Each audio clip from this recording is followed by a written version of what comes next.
नमस्कार, मैं डॉक्टर पूजा Sharma, astrologer, paranormal expert. आप सभी का मेरे YouTube चैनल पे हार्दिक अभिनंदन है, खूब स्वागत है। जैसा कि आप जानते हैं कि हम साल 2025 यानी नव वर्ष के सभी 12 राशियों के लिए वार्षिक राशिफल आपके लिए लेके आए हैं और आज जिस राशि की बारी है उसका नाम है धनु राशि। धनु राशि के लिए मैं आपके लिए वार्षिक राशिफल पढ़ने जा रही हूँ। देखते हैं कि इन राशि वालों के लिए नया साल क्या लेके आता है और अंतरिक्ष में जो बड़े ग्रह हैं, जो मुख्य उनके जो गोचर हैं, उनको मद्देनज़र रखते हुए मैं आपका वार्षिक राशिफल पढ़ने जा रही हूँ। आप सबसे एक निवेदन है कि आप मेरे चैनल को सब्सक्राइब करें और इस वीडियो को लाइक और शेयर करें। आइए जान लेते हैं धनु राशि वालों के लिए नया साल कैसा रहने वाला है। आप सभी को नव वर्ष की हार्दिक शुभकामनाएं। अब धनु राशि वालों के लिए हम सबसे पहले ये जान लेते हैं कि साल के आरंभ में इनकी राशि से सभी मुख्य ग्रहों की स्थिति क्या है और जिनके बड़े गोचर होने वाले हैं। तो शनि आपके पुरुषार्थ भाव में बने हुए हैं, यानी आपके 3rd हाउस में बने हुए हैं। राहु आपके 4th हाउस यानी सुख भाव में बने हुए हैं, तो वहीं केतु आपके कर्म यानी आय भाव में बने हुए हैं। और मित्रों, जो गुरु है वो आपके शत्रु भाव में साल के आरंभ में विराजमान है और वहीं मंगल आपके मृत्यु हाउस में यानी 8th स्थान में नीचस्थ और वक्री बने हुए हैं। 21 जनवरी 2025 में मंगल आपकी राशि से मिथुन में जाएगा और वहाँ 24 फरवरी को डायरेक्ट होगा और फिर 3 अप्रैल को ये पुनः कर्क में आ जाएगा। अब देखिए, मंगल की ये जो स्थिति बनी हुई है तो ये तय सी बात है कि पिछले कुछ समय से आपको लगातार कोई या तो ऐसा बीमारी या रोग ने घेर रखा है, हो सकता है वो पेट के निचले भाग में हो या आहार नाल से संबंधित, आंतों से संबंधित यानी डाइजेशन से संबंधित कोई समस्या रेगुलर आपको बनी हुई थी। लेकिन ये नए साल में जनवरी के बाद में लगभग आपको इसमें आराम आने लगेगा। आपको इसके लिए कोई अच्छा ट्रीटमेंट मिल जाएगा और कोई परिवार में अगर मन मुटाव चल रहा था प्रॉपर्टी को लेके या किसी और तरह का वाद विवाद अगर परिवार में चल रहा था और जिससे आपको लगातार मानसिक अवसाद बना हुआ था, तो इसमें भी नए साल की मध्यवर्ती या उससे पहले दौर में कोई न कोई बेहतरीन अवश्य आने लगेगा।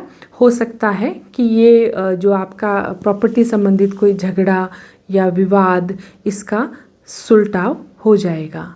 इसी के साथ हम बात कर लेते हैं शनि के गोचर की। शनि 29 मार्च 2025 को अपनी मूल त्रिकोण राशि कुंभ से निकलकर मीन में जाएंगे और इसी के साथ में वृश्चिक राशि वालों की जहां ढैया समाप्त हो गई है, वहीं धनु राशि पे ढैया लग जाएगी।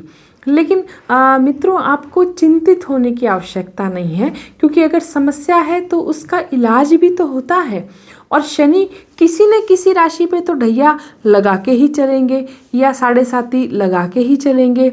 और कुल मिला के 12 राशियाँ हैं, तो 2 राशियाँ ढैया से ग्रसित रहती है हर बार और 2 और 3 राशियाँ 7.5 से। तो अगर बहुत से आजकल वीडियो आ रहे हैं, पॉडकास्ट आ रहे हैं और अगर किसी ने आपको डरा दिया है शनि की ढैया को लेके, तो डरने की बिल्कुल भी बात नहीं है। बात ये ज़रूरी है कि आप ये जानें कि ये जो शनि की ढैया है आपके किस भाव में लगेगी और आपको इलाज क्या करने चाहिए यदि आवश्यक हो तो देखिए, शनि अपने 29 मार्च के गोचर के साथ ही आपके सुख भाव में आ जाएंगे, राइट। और सुख भाव, अब सीधी सी बात है कि सुख भाव में आएंगे तो किस पे ढैया लगेगी, किन पे प्रश्न चिन्ह लगेगा? आपके सुखों पे। और सुख, किसी व्यक्ति को सुख नए नए भौतिक संसाधनों में मिलता है, किसी व्यक्ति को सुख किन्हीं और चीज़ों में मिलता है, तो उन सब पे कुछ प्रश्न चिन्ह लगने स्टार्ट हो जाएंगे मार्च के बाद से। और जो लोग नौकरी में है ना, तो उनको थोड़ा सा अपने नौकरी में वो असंतुष्ट रहेंगे। लेकिन ठीक यही बात व्यवसायिक लोगों के लिए भी होगी।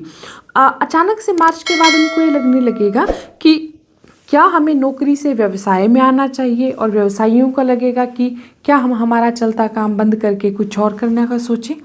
तो मैं आपसे ये कहूँगी कि आप बिल्कुल भी घबराएं नहीं, और अगर ऐसी सोच बनती है तो कोई बड़ा डिसीज़न अभी लेने का समय नहीं है।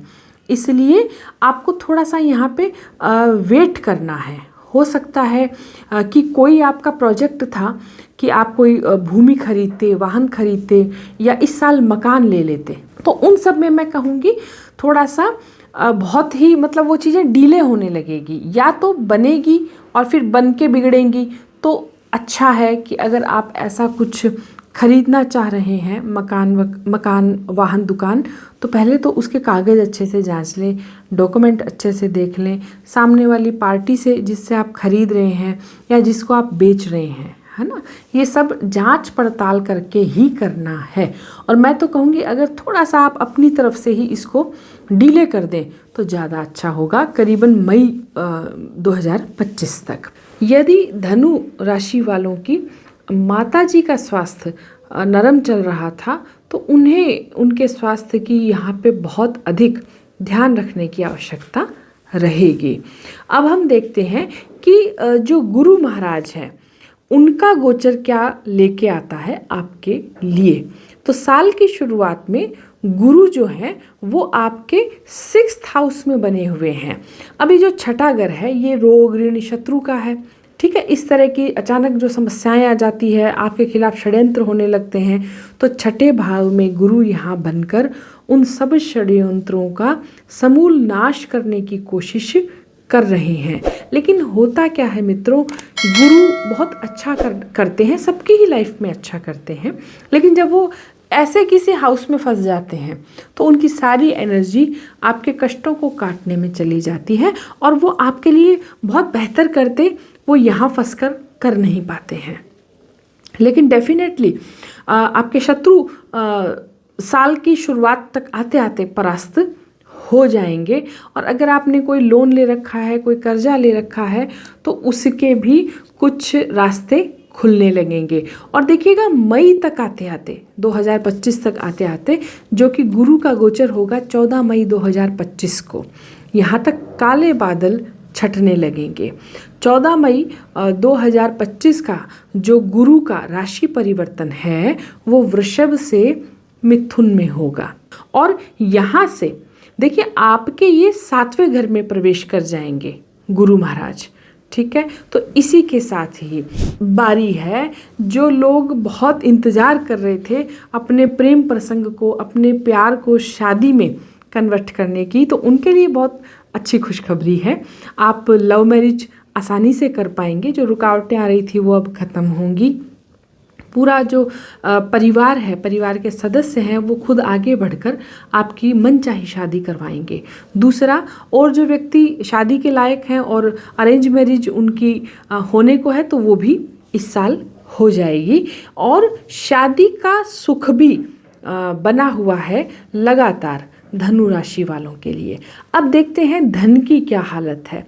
तो निसंदेह गुरु के परिवर्तन 14 मई के बाद से धन के रास्ते बहुत अच्छे खुल रहे हैं।